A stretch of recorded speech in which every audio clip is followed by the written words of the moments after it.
Hey guys, so with all the talk of toxic masculinity and trying to understand, trying to parse out like what part of that is sin and then what part of it is just what men are supposed to be. And I think that the conversation has been led by people who I don't think really understand masculinity and how it was designed by God. And so it's worth going through some of these ideas and looking at them and using them to have constructive conversations, and then also talking about why they're wrong, right? So I found this blog. It's called Scary Mommy, and I saw this article. It says, "Parents of girls, it's not your job to fix this," and I'm just like, wow, this ought to be good, right? And so it starts out with just a list of things that you're not supposed to. Parents of girls that you're not supposed to do, and most of them are wrong. Most of them are wrong. So the article is by Gayle Hoffer-Laibl, I think. And so it starts out, it's not your job to tell your daughters not to dress too sexy. It's not your job to warn your daughters about parties, drinking, and hookup culture. It's not your job to teach your daughters to avoid walking alone at night. It's not your job to teach your daughters to avoid walking alone anytime. It goes on to talk about a lot of these things. It's not your job, right? And when I look at this, I think it's not your job. So like parents should, and when it says like not to dress too sexy, like the opposite of that is kind of like it's slutty, right? Like it's not your job to tell your daughters not to dress slutty. I'm trying to be generous about this, but if you think about it, like too sexy is kind of like, so too sexy. So you mean revealing? So you mean meant to turn men on? It's not your job not to dress in a way that's meant to make men want to have sex with you. And so if somebody told me like, don't tell your daughter not to do that, right? That's not your job. Don't tell your daughter not to do that.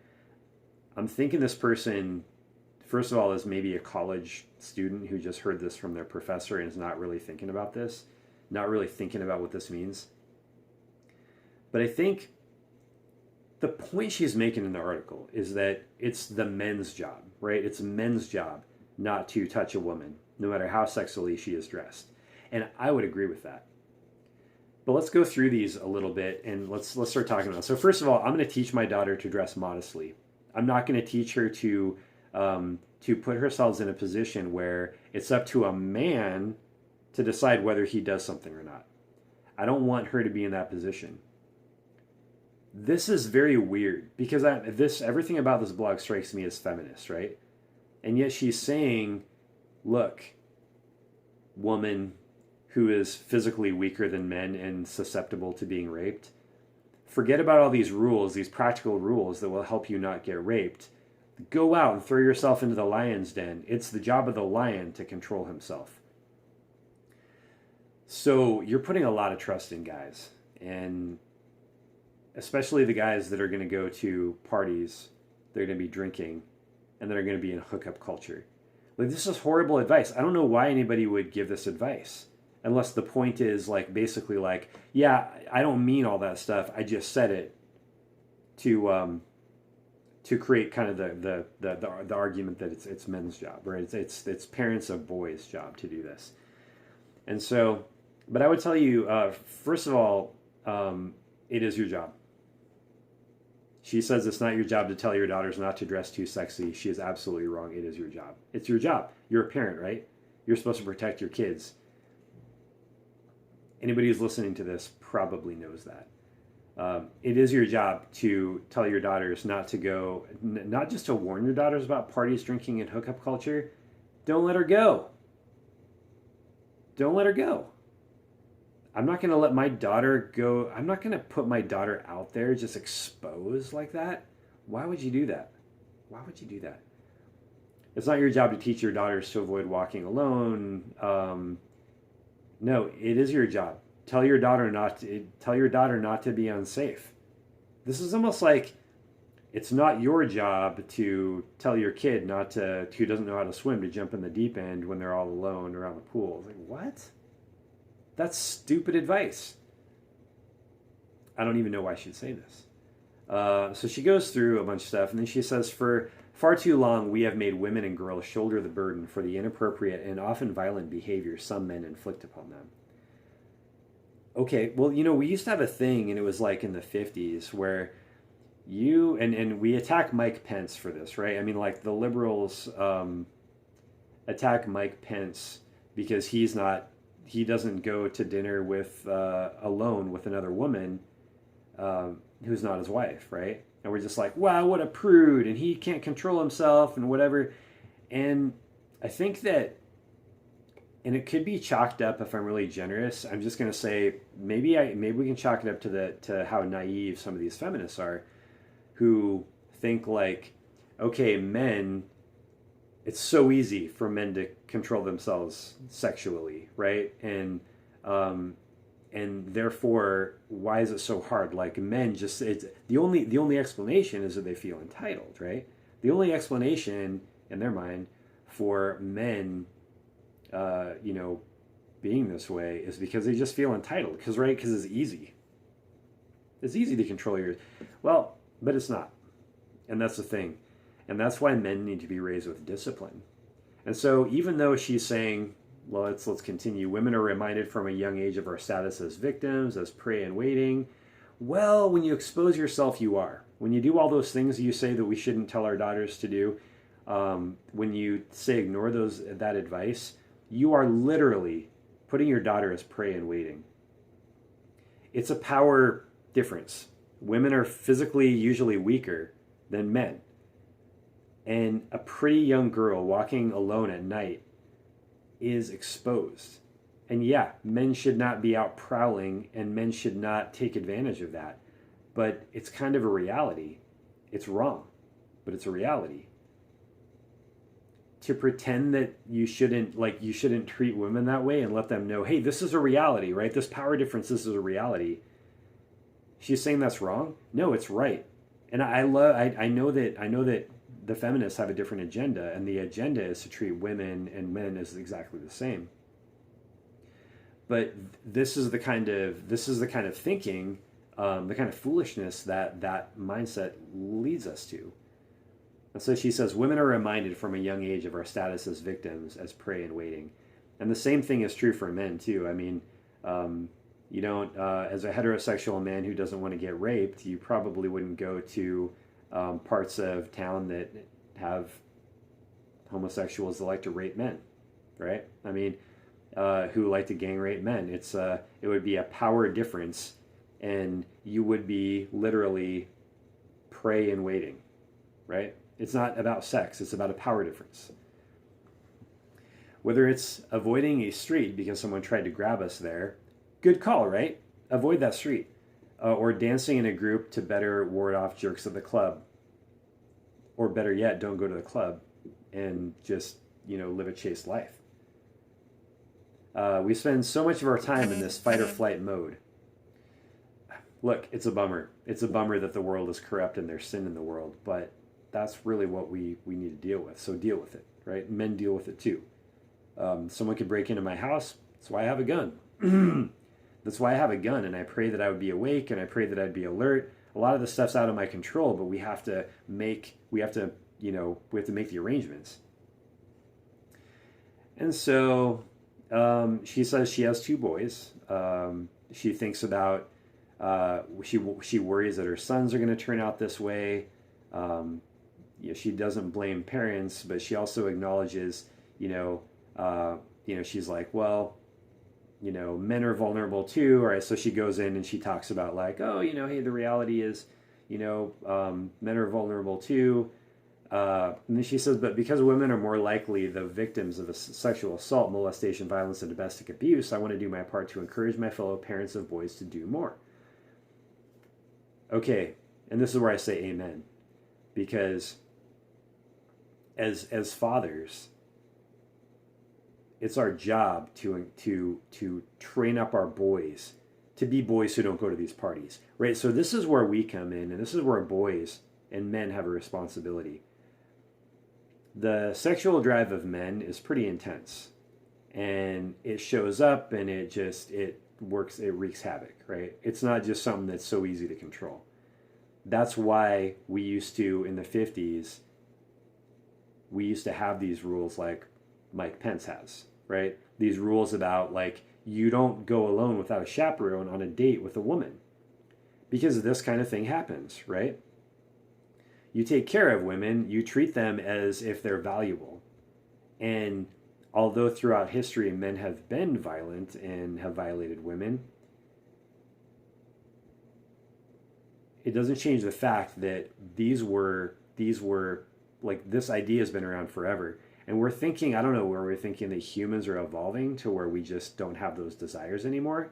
Is it because the testosterone is dropping among men that we think that that maybe it's just easier to control? Or is it because we're basically looking to women to tell us how to not be toxically masculine? Which is a problem, because where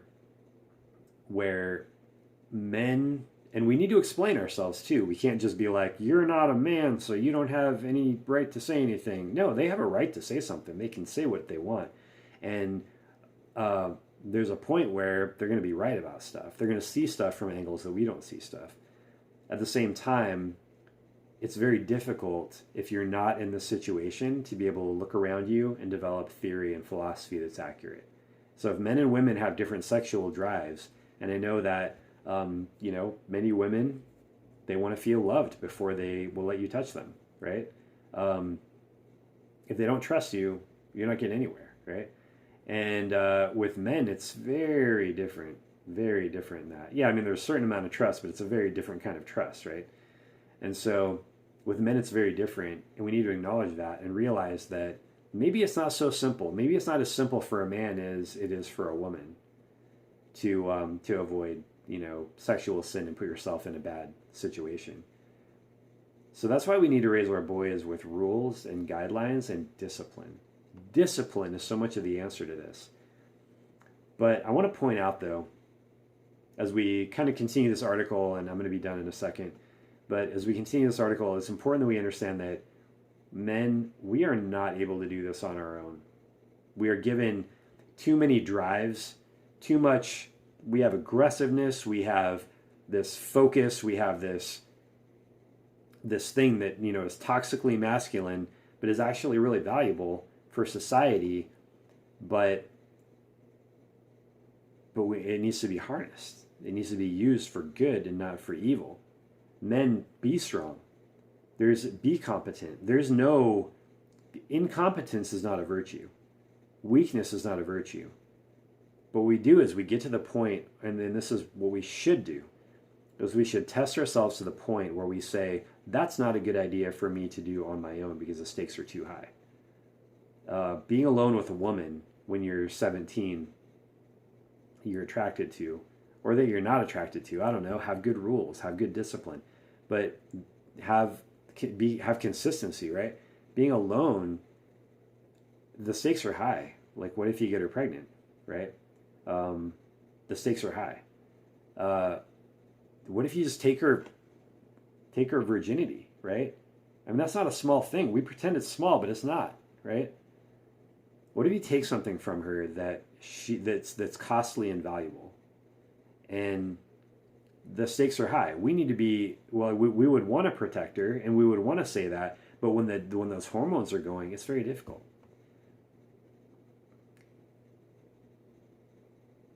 We need to develop those disciplines, and we need to develop those rules that will help us understand when we're up against something that's too big for us.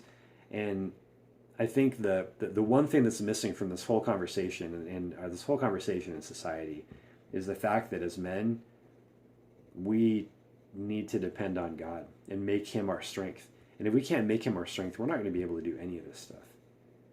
And I know this started on, bashing Scary Mommy blog and everything, but really this any conversation we need to use to make us stronger or develop better understanding of situations. And I hope that's what we've done. And so, it goes through a few things, few lessons. It's It's our job to teach our sons not only no means no, but often yes doesn't mean yes. Okay, so men, absolutely, this is totally true. But why should we get to this spot? Why should you even be with a girl when where you're dealing with this kind of situation? It's weakness to put yourself in a position where you're not strong enough to fight. Like, you have to count the cost. Don't be stupid, right? We have to count the costs of what we're doing. We have to count the costs of our the situation we're walking into. It says, it's our job to teach our sons not to look at a drunk girl as an easy target. Yes. We need to, hopefully our sons realize that a drunk girl, all right, yeah, a drunk girl needs to be taken care of. She needs someone to call her parents for her and get her a ride home. Or she needs someone to, you need to get another guy with you and we'll go walk her home. That's what needs to happen. But better yet, don't be in a place where there are drunk girls. Don't be in a place where there are drunk girls. Make stronger decisions than that. Strength is not just in the moment. Strength is in strategy, is in being able to plan things out. It's our job to tell our sons that shouting things at women on the street is harassment. Yes, of course. It's our job to tell our sons that nobody should be touched in any way unless they explicitly ask for it. Maybe sometimes, but definitely with women. Definitely with women who aren't your sister. Well, that could get weird, right? I'm just saying, like, women who aren't close to you and who, like, definitely women who you could possibly have a romantic relationship with in any way. Obviously, yes. Do not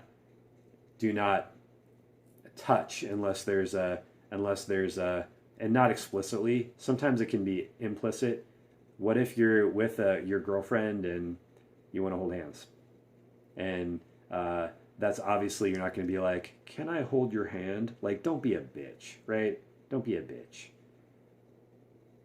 Do respect her. You can tell, right? And if she pulls away, you know, right?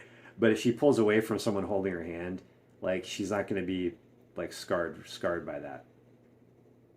It's our job to teach our sons that buying a woman gifts, taking her out to dinner, or doing anything special for her doesn't mean she's required to return the favor sexually.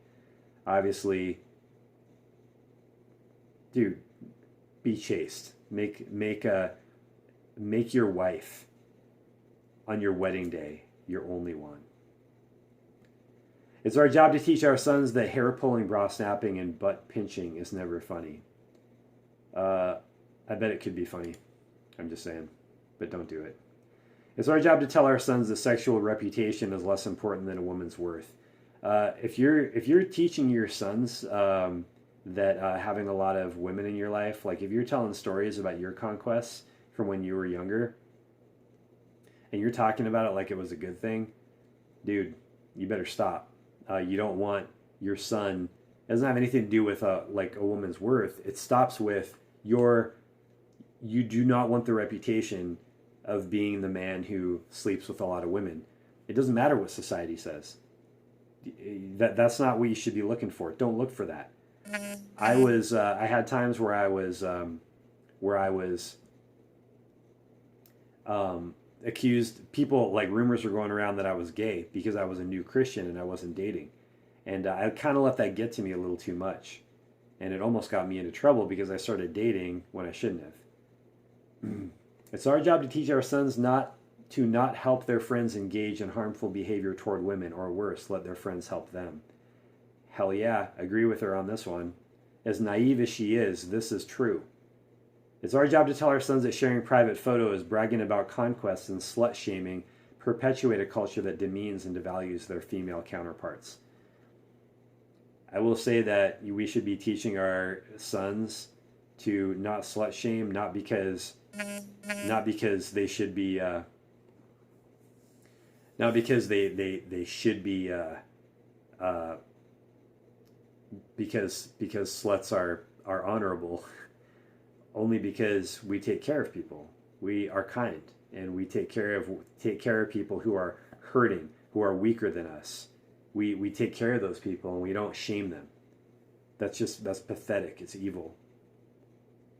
It's cruel. And if our sons are growing up cruel, then there's a problem.